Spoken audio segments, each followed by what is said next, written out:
Coach, I know it's early, but what has really, stood out and maybe impressed you with Eugene's transition so far to the college level? Man, Gene has come in ready to go, man. I'm excited about Gene. He's someone that, you know, even with his background, even with his family background, you worry about kids coming in like that just with, all right, is he hungry? Does he think he's just gonna walk in and he's arrived? And man, this joker's worked. Everything that he's done, man, it's really been impressive to see. Obviously we gotta learn at this level just the things that it takes, like the strain, the finish, all of those things on a consistent basis. But man, I've just been proud of the way that he's grown over these last 13 practices. The fun part is we still got a long ways to go. But man, for a kid to come in like him, humble, hungry, just everything that we're about as a program, and just stay down and consistently working, watching from the older guys, taking the good things they do and also taking the things that he can learn from them as well. Man, I've been very impressed with him so far to this day. So. What about Jaden Ballard? I mean, he didn't necessarily get a ton of reps at Ohio State, but is it evident that he was in a program like that for 4 years when he comes here? Yeah, you know what? Jaden is somebody, man, he has the physical traits and the physical tools without a question, bar none. And, our job as coaches is, man, we got to bring it out on a consistent basis.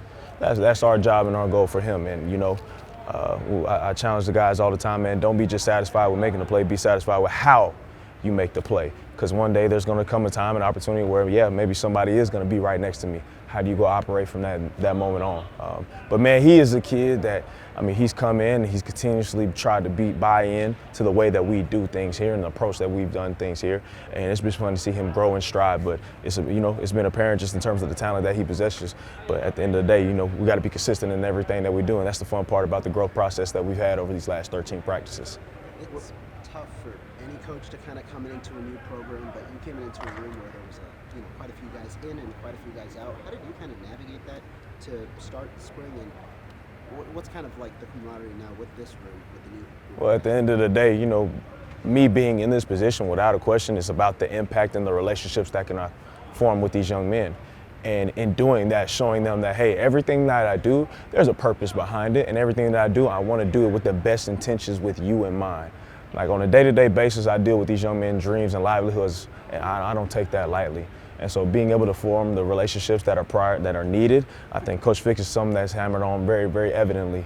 And, telling guys like, yo, you're not where you need to be, or, hey, you've done good in this aspect, we need to improve in this aspect. Communicating in a black and white tone to where, hey, like there is no gray area in between.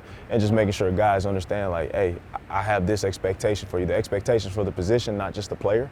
And they all understand that from that regard as well. But the relationships have been awesome. Having the guys over, seeing the guys holding each other accountable, I think that's when you really got the makings and strong bond of a room. And we still got so much further to go. And that's the fun part about it in the process that we're in. With a guy like, Chris Brooks, what's kind of jumped out, to you in terms of how he's been developing and things? Yeah, Chris Brooks is, I would say, without a question, the standard of the room right now. We talk to the room about being hungry and playing aggressive and playing every play like it's your last. There's nobody without a question that embodies that more than Chris Brooks right now. I'm talking about it's almost every play like it is his last. And, he's a guy that he's dealt with some injuries over the past couple of years. And, man, every time he's out there, you could tell, like, man, just the blessing to be out here, to be in this moment, to take advantage of the opportunities that I do have with my teammates. He does not take that lightly. And so if we could have 1,000 Chris Brooks on this team, boy, we'd be in a special place right now. So it's been fun to see him mature. It's fun to see he's a guy that's been around a lot of ball, and he knows the college football landscape. Very smart, prepares the right way. We just got to continue to fine-tune some of the details and the technique things. And, man, I really am impressed with the way he's been transcending. Just to follow up, from a skill set standpoint, what has he been doing that's beside the hard work that's kept him? Man, you know what? Chris is a bigger figure, obviously, and everybody can see that just in terms of his frame and masculinity, man. He's been somebody that, without a question, has been able to make the contested catches. Some of the second-level routes, whether it's the five-step glance routes and the slants versus man-to-man coverage and things of that nature. He's been showing that I can make these plays on a consistent basis. That's probably been one of the more fun things to be, especially for a bigger guy like himself. Being able to play your size is, without a question, critical. And so that's been fun and enlightening to see from a guy like himself. We've heard Luke say a few times that some of the older guys, some of the guys that he knows are pretty established. He didn't want them to have as many reps here in the spring. is Vinny Anthony one of those guys that maybe you've had to pull back the reins a little bit because you know what you kind of have there? I would say yes and no at the same time, because in the sense that, you know, we still got to get the work in. You know, we got to get the guys in the right timing with obviously new quarterback coming in. We got to get the timing together. Guys got to develop that chemistry from that regard as well. And man, you know what? Vinny's a guy that's like, man, I don't want to sit back. I want to go work, because he knows he's still got things to work on himself, and that's the competitor in him.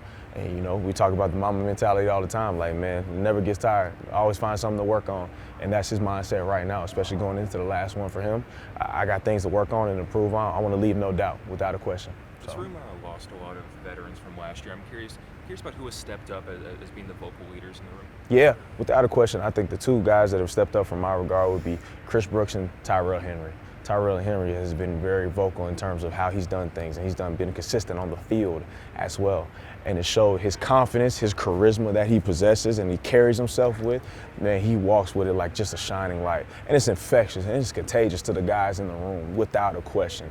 Man, but the way he's been able to take some of these young guys, even some of the older guys when he's on the field, just picking them up like, yo, we good, come on, let's get this, we got this. Like, it's been really fun to see, man. And Chris Brooks is the same way, man, even more from the challenging guys' perspective.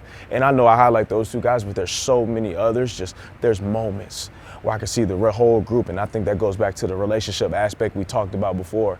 Guys being able to see like, yo, you better than that, come on. Like, hey, that's you, let's keep that up, let's go keep consistent with that. And that's been the fun thing and the lightning scene to see. But man, those two guys really stand out in terms of being able to pull guys up, bring them further along as well. The slot position stretch goes out at the beginning of the spring. Since then, there's been quite a few guys that have kind of gotten that opportunity. Who have you kind of seen that stood out at that position? Yeah, just the guy we talked about, Tyrell Henry. I mean, he's helped himself tremendously this spring, without a question. Didn't blink and bat an eye.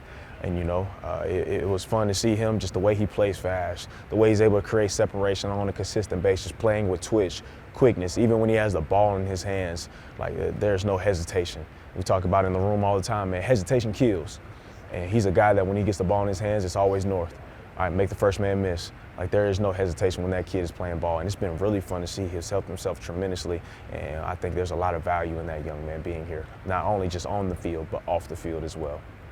In this offense, there's a lot of opportunities for receivers to get handoffs or get the ball in different ways than just catches. Just what's that like, kind of teaching some of those techniques as well? Yeah, you know, at the end of the day, you know, guys are, you know, it may be different for a couple of guys in that regard, but I challenge them, man, hey, man, playmakers don't care. Like, plays don't discriminate at the end of the day. You know what I mean? So however we may get to it, whether it's with the ball or without the ball, like, man, playmaker finds a way regardless of the fact. And, you know, it's been fun, to be honest with you. It's been fun just hearing the teachers from Coach Grimes and be able to trickle that down to the guys that we have. And it's new. And if you're any bit of a football player and a competitor, you embrace new. You embrace things that, especially that, hey, we're watching tape, we're watching NFL guys do it and then go execute it. Like, man, that's fun to watch, especially for all these guys that have those dreams and aspirations as well. So, now that you've been been coaching the players and just in the recruiting side of things, just what skill sets, both on and off the field, are you looking for with recruiting players? I know you can't talk about commits or any uncommitted recruits, but just who are you looking? What traits and skill sets are you looking for? For Wisconsin? Yeah, I think the beautiful thing about us, man, it's more so the mindset of a kid. You know, the mindset, just the dog mentality. A guy that will not be denied. A guy that says no matter what happens or no matter what obstacles is faced in front of me, I'm going to find a way.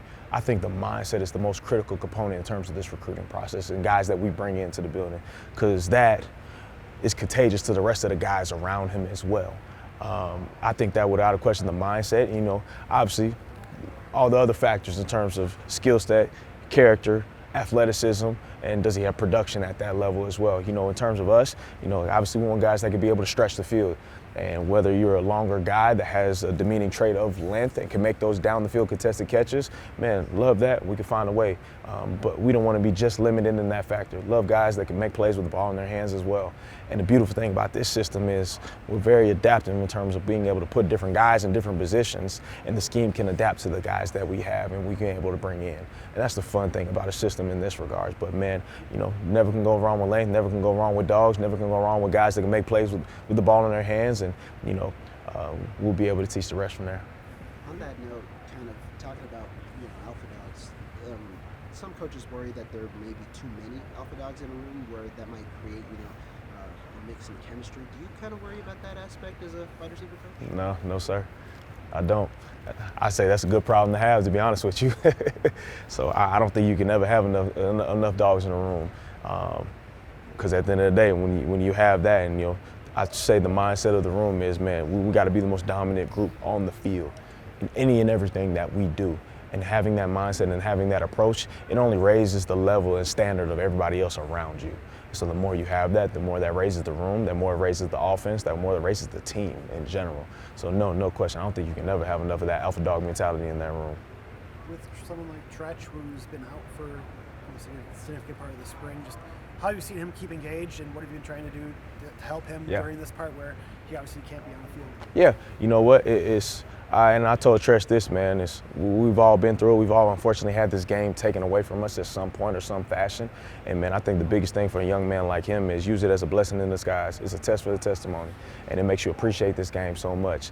And in that regard, use it as a way to develop another side of your game. The two biggest aspects for him will be the mental side of the game, and will also be the leadership characteristics as well.